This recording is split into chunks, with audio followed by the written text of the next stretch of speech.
Bonjour à tous et à toutes, dans cette vidéo, nous allons voir deux projets d'attractions qui auraient dû voir le jour à Disneyland Paris.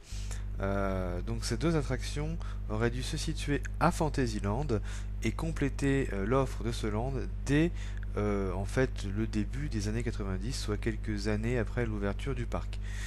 Donc on va parler d'abord de la petite sirène, puis de la Belle et la Bête. Alors, ce qu'il faut savoir, c'est que ces deux attractions avaient été annoncées lors de l'inauguration en 1992, quand ils ont parlé à un moment donné des projets futurs.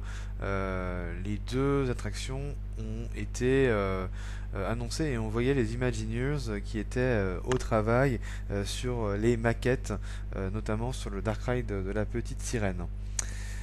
Euh, alors, ce qu'il faut savoir également, c'est que il existe un plan du parc où figurent les deux attractions en question.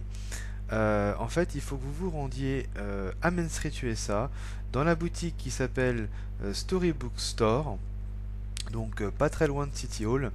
Et là, vous avez à un moment donné sur un mur le plan du parc avec la petite sirène et la belle et la bête qui apparaissent aux endroits où l'attraction aurait dû voir le jour.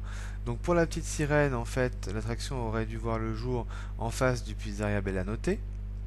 Et pour la belle et la bête, l'attraction aurait dû se situer en fait à côté du Fantasia Gelati, derrière l'auberge de Cendrillon.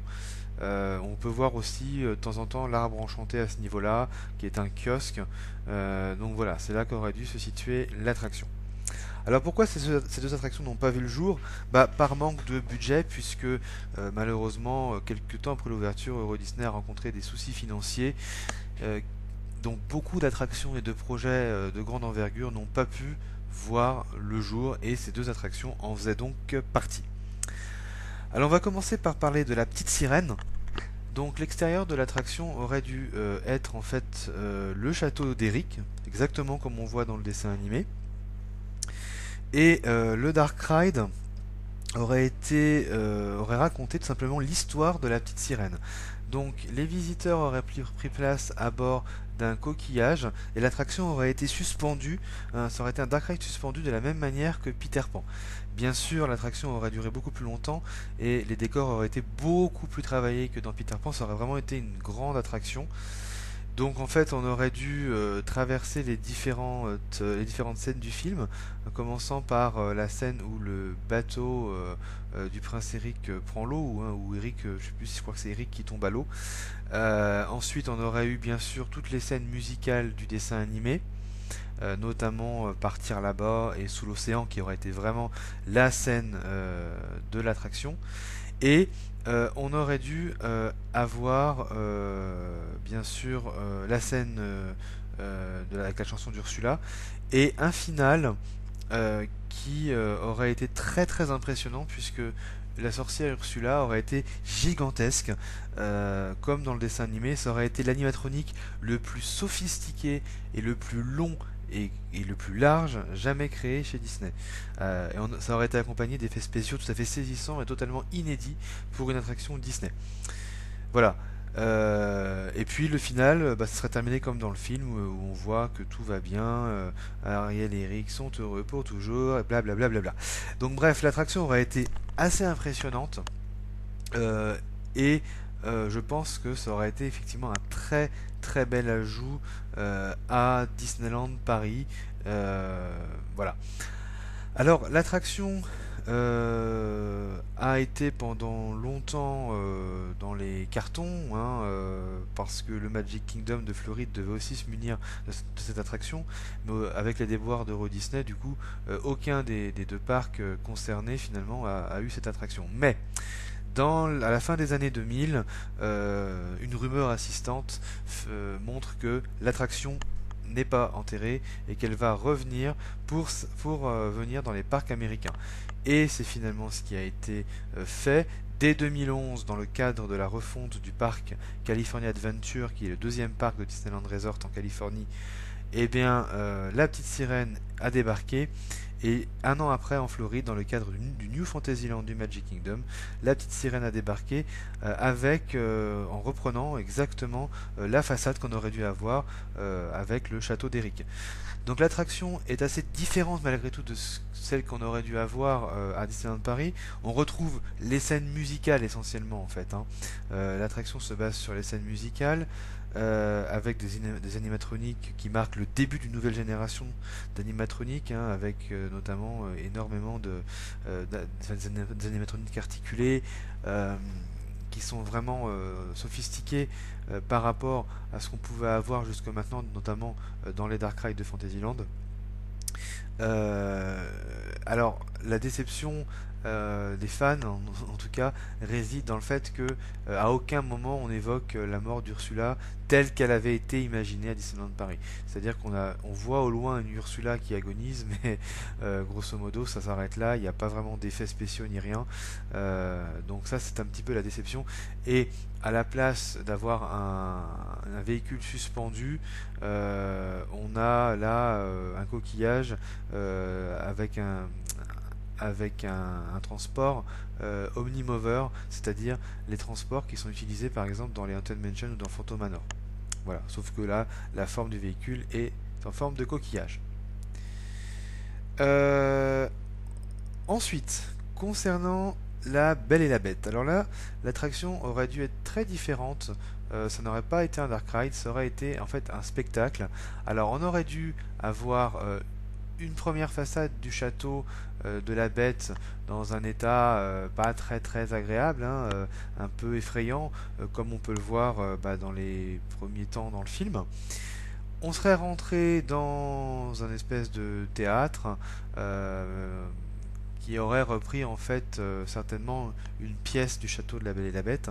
Et là, on aurait eu l'histoire de la Belle et la Bête qui serait racontée sous nos yeux à l'aide d'acteurs, d'animatroniques, notamment un animatronique de la Bête qu'on aurait dû avoir et qui aurait dû être relativement impressionnant lui aussi, et plein d'animatroniques de personnages secondaires, comme par exemple Big Ben, Lumière, Madame Samovar, Zip, etc.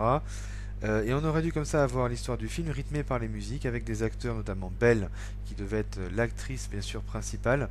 Le public aurait participé à l'aventure, il y aurait eu une interactivité, il y aurait eu de nombreux effets spéciaux, et l'une des scènes les plus marquantes aurait été la Be Our Guest, qui aurait d'ailleurs, je crois, terminé l'attraction avec des effets spéciaux, des animatroniques, pour recréer cette scène mémorable du film. Euh, donc beaucoup apparentent ça à un spectacle d'animatronique comme un peu Enchanted Tiki Room, mais là ça aurait été beaucoup plus développé avec vraiment beaucoup d'éléments de décor et d'effets spéciaux. Et la sortie de l'attraction, ce serait fait par le château, mais avec cette fois-ci le château vu après la transformation, comme on voit à la fin du film, hein, avec un château resplendissant qui aurait retrouvé de sa splendeur et de sa magie. Donc ça aurait été vraiment une attraction très intéressante, tout à fait unique dans les parcs Disney, hein. Ça a vraiment été une attraction qui à la base aurait dû être conçue uniquement pour Disneyland Paris. Alors, à la fin des années 90, début des années 2000, on a trouvé des concept art d'un Dark Ride sur la Belle et la Bête qui était prévu pour Disneyland en Californie, mais qui n'a jamais vu le jour non plus. Il a fallu attendre 2012 et le New Fantasyland pour avoir enfin une zone sur la Belle et la Bête relativement détaillée et immersive, avec une attraction interactive appelée Enchanted Tales with Belle, où les participants sont en fait les personnages du film. Donc on a le droit là à deux animatroniques, une de l'armoire, un de l'armoire et un de lumière. Le château de la Bête, qui aurait dû abriter une attraction, a finalement abrité un restaurant, le Be Our Guest restaurant, qui plonge totalement les visiteurs dans le monde de la Belle et de la Bête le temps d'un repas. Donc nous avons en fait trois scènes, enfin trois pièces qui reprennent certainement des éléments de décor qui auraient pu être ajoutés à un quelconque Dark Ride sur la Belle et la Bête. Donc on a la salle de bal où l'on peut voir de la neige qui tombe à l'extérieur. On a l'aile ouest, hein, la fameuse pièce interdite avec la rose et les pétales qui tombent et le miroir magique. Et on a une pièce, un salon conçu pour le restaurant où on voit plusieurs scènes de La Belle et la Bête qui ne sont pas forcément d'ailleurs dans le dessin animé, sous forme de tableau et où au milieu trône eh bien euh, une grande boîte musicale géante avec La Belle et la Bête qu'aurait fabriqué Maurice, le père de Belle, selon la légende d'Imagineering. On a aussi à ce moment-là le village de Belle avec une boutique à ce niveau-là, pardon. Et on a aussi, ça c'est plutôt pas mal de le mentionner, quand même, le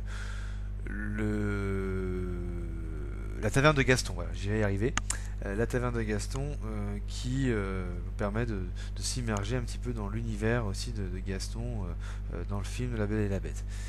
Donc cette zone est vraiment très intéressante au Magic Kingdom, mais comme finalement l'objectif ultime pour les Imagineers c'était de faire un Dark Ride sur La Belle et la Bête, et bien l'attraction va arriver à Tokyo Disneyland avec toute une zone sur La Belle et la Bête reprenant tout ce qui a déjà été fait à Disney World mais en plus poussé, en plus travaillé, en plus grand, avec cette fois-ci eh bien un gros Dark Ride musical sur La Belle et la Bête qui s'annonce assez intéressant. On n'a pas encore trop d'infos dessus, mais on sait que l'attraction va durer quand même 8 minutes, ce qui est assez énorme. Et ça fait partie vraiment d'un des plus grands projets jamais imaginés pour Tokyo Disneyland. Donc ça laisse un peu rêveur. Donc voilà un peu pour ces deux attractions qui au final sont à la base des projets de Disneyland Paris qui se sont envolés pour les autres parcs de manière un peu différente.